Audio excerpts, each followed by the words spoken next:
puonj ji en adieri ni ji nyaka puonji the traffic rules. Moko nitiere ma simple mana kaka ng'ado wang'ayo. Ing'iyo koni, koni, chaka ing'iyo koni kaler, tikadho. Mago gik ma nipuonjo kata e sikunde chon. Sani, kaka wawuoyo ni, JNTSA, wan gi program mwa target go primary schools. Kendo wapuonjo nyithindo. Otimore kata Kisumu gini, otimore counties, various counties. Mondo mi puonji wando wayudo watiyo gi wa collaborate gi other agencies. Watiyo wan gi collaboration gi Toyota, matinde iluongo ni CFAO, Vivo Energy, long distance truck drivers, matatu owners associations, mondo mi puonji kopogore kata gi drivers.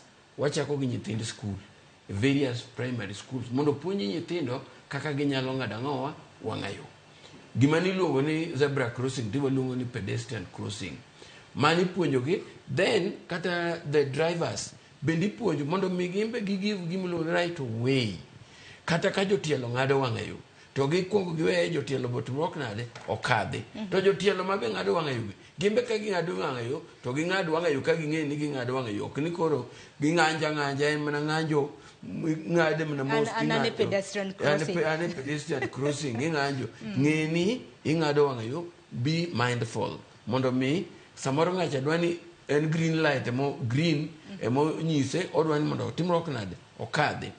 Mano training and mano watimo, kendo mano we work collaboratively with other government agencies. Ng'ato wacho ni ja Kisumu elo ni ng'acha Obuya no wacho ni mondo mi ka license new expire samidhi renew mondo mi NTSA gini otime gimelo ne test. En adieri ni ga mokadho ne wakelo gini ma drivers were going for retest mag PSV PSVs.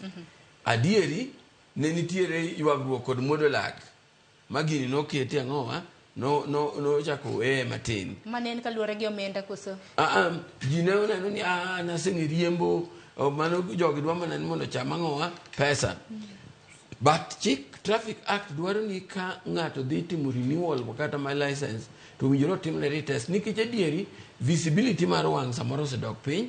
Retest ni kata medical camp wan gi mlo ndi retest kaito medical camp bende mago gik manyaka tim samoro mondo ong'i wang'i mondo be prescribed for you ni kiyo mane mowinjore kore timruok nade itigo.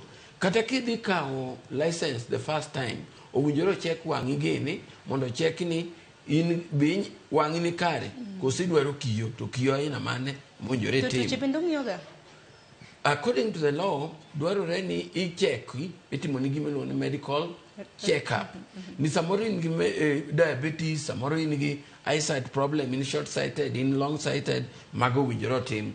Adieri mana yiego ni mago gik mowinjoro tim. Adieri sani watiyo kanyakla gi gima iluongo ni jok miluongo Equity Afya, Lions Eye Hospital, AAR, mago mwatiyogo sani collaboratively offering medical camps. Seche moko timo nono wa organize kaka jo Kisumu kaka matatu owners, they can organize themselves to giluongo wa we will come together with these other agencies. We offer free medical camp to the drivers in those circles.